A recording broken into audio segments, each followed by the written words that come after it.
ഒരാളും മനുഷ്യനും ഇല്ലാത്ത കടന്നീന്നേ വട്ടായി വാട്ടർഫോൾസിലേക്കാണ് നമ്മൾ പോകുന്നത്. പക്ഷെ നമ്മളന്ന് പോയ സമയത്ത് വെള്ളം ഉണ്ടായിരുന്നില്ല. നമ്മൾ വേനൽക്കാലത്താണ് പോയത്. ഇപ്പോൾ നല്ല വെള്ളമുള്ള സമയമാണ്. അതുപോലെ തന്നെ കുറേ ആൾക്കാരുണ്ട്. വായ ഇത് കൂടെ പോയേക്കാം. ഇനി നമ്മൾ മഴ കൊള്ളും. ഇനി കൊള്ളാം. നല്ല പൊന്ത പിടിച്ച് കാട് പിടിച്ച് ഇറങ്ങി രണ്ട് സൈഡും. അതൊക്കെ പോരേട്ടാ. പാറയാണ് ഒരു സൈഡ് ഫുള്ള്. പാറയുടെ മുകളിൽ നിന്നുള്ള വെള്ളച്ചാട്ടമാണ്.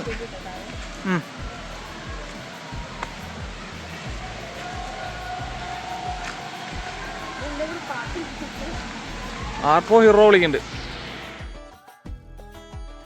നല്ലൊരു വേനൽക്കാലത്ത് വന്നപ്പോൾ ഈ വെള്ളച്ചാട്ടം കണ്ടിട്ട് നമുക്ക് വട്ടായി പോയിട്ടുണ്ട്. അങ്ങനത്തെ ഒരു സ്ഥലത്താണ് നമ്മളുള്ളത്. തൃശ്ശൂർ ടൗണിൽ നിന്ന് ഏകദേശം 13 കിലോമീറ്റർ മാത്രമാണ് ഈ ഒരു സ്ഥലത്തേക്കുള്ള ദൂരമുള്ളത്. നമ്മളൊരു തോർത്തൊക്കെ കയ്യിൽ വെച്ച് കഴിഞ്ഞാൽ ഇറങ്ങി കുളിച്ചിട്ട് പോകുന്ന തരത്തിലുള്ള അടിപൊളി വെള്ളം തന്നെയാണ് ഒഴുകിക്കൊണ്ടിരിക്കുന്നത്. അന്ന് നമ്മൾ കണ്ടിട്ടുള്ള വട്ടായിയേ അല്ല ഇപ്പോൾ കാണാനുള്ളത്. ഇത്രയും മനോഹരമായിട്ടാണ് വട്ടായി വാട്ടർഫോൾസ് ഉള്ളത് എന്നുള്ളത് ഇപ്പോഴാണ് മനസ്സിലായത്.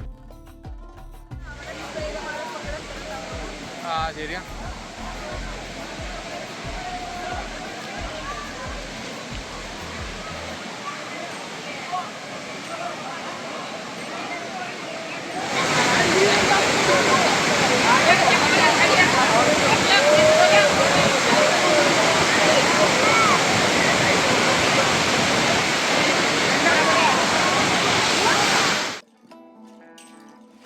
നമ്മളിപ്പോൾ കണ്ട വെള്ളച്ചാട്ടത്തിലേക്കുള്ള വഴിയാണ് ഈ കണ്ടുകൊണ്ടിരിക്കുന്നത്. കാട് പിടിച്ച ഒരു വഴിയിൽ കൂടെ നടന്നിട്ട് വേണം നമ്മുടെ വാട്ടർഫോൾസിൽ എത്താൻ വേണ്ടിയിട്ട്.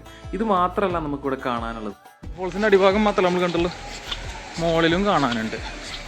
അതിലേക്ക് പോകുന്ന വഴി ഇത് കൂടെ നമ്മളിങ്ങനെ നടന്നു പോയി കഴിഞ്ഞാൽ അവിടെ വെള്ളച്ചാട്ടം നോക്കി മുകളിൽ വേറെ വെള്ളച്ചാട്ടം ഉണ്ട്. വന്നപ്പോൾ ഈ വെള്ളച്ചാട്ടമൊക്കെ നമ്മൾ കണ്ടായിരുന്നു കേട്ടോ.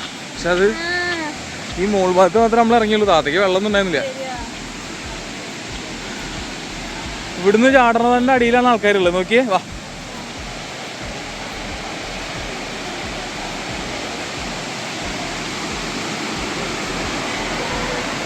കണ്ടോ, ഇതിൻ്റെ അടിയിലാണ് ഇപ്പോൾ നമ്മൾ കണ്ടത്. മോൾ ഭാഗം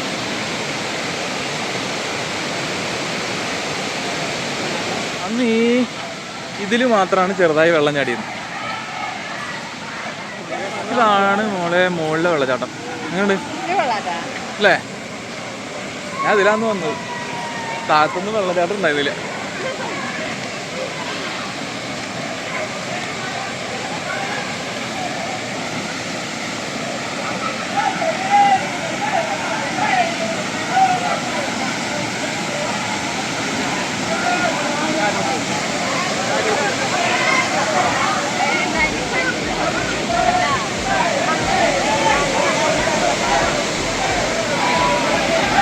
താഴ്ഭാഗത്തെക്കാട്ടും കൂടുതൽ ആൾക്കാർ എൻജോയ് ചെയ്തുകൊണ്ടിരിക്കുന്നത് മുകളിലെ ഈ ഒരു വെള്ളച്ചാട്ടത്തിലാണ്.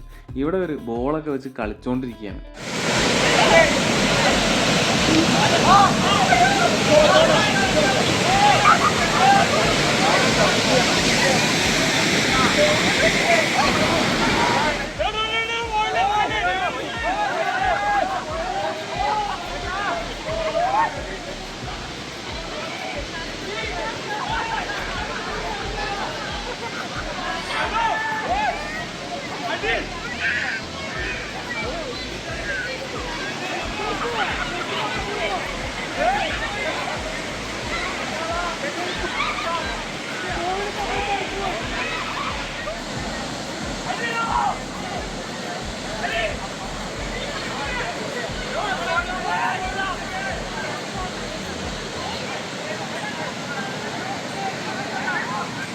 വെള്ളച്ചാട്ടത്തിൻ്റെ അടിയിൽ മാത്രമല്ല ആൾക്കാരുള്ളത്, അതിൻ്റെ ഉള്ളിലേക്കും പാറയുടെ സൈഡിലും പോയി ഇരുന്നിട്ട് ഇവിടുത്തെ കാഴ്ചകളൊക്കെ കണ്ടിരിക്കാനുള്ള അടിപൊളി സ്ഥലങ്ങളുണ്ട്. എന്തായാലും വന്നു കഴിഞ്ഞാൽ നമുക്ക് ഒരിക്കലും നഷ്ടം തോന്നാത്ത തരത്തിലുള്ള ഒരു വെള്ളച്ചാട്ടമാണിത്. വളരെ അടുത്ത് ചെന്ന് തൊട്ടറിഞ്ഞ് നമുക്ക് ആസ്വദിക്കാന്നുള്ളത് തന്നെയാണ് ഇത്തരത്തിലുള്ള വെള്ളച്ചാട്ടങ്ങളെ നമുക്ക് ഏറ്റവും പ്രിയപ്പെട്ടതാക്കുന്നത്. ഇടയ്ക്കിടയ്ക്ക് ചന്നം പിന്നായിട്ട് പെയ്തുകൊണ്ടിരിക്കുന്ന ചെറിയൊരു ചാറ്റൽ മഴ കൂടെ ആകുമ്പോൾ ഈ ഒരു പ്രകൃതിയുടെ ഭംഗി നമുക്ക് മുഴുവനായിട്ട് ആസ്വദിക്കാൻ പറ്റും. അങ്ങനെ നമ്മൾ നമ്മുടെ വീഡിയോ ഇവിടെ അവസാനിപ്പിക്കുകയാണ്. അടുത്ത വീഡിയോ ആയിട്ട് അപ്പോൾ നമുക്ക് പെട്ടെന്ന് തന്നെ കാണാം.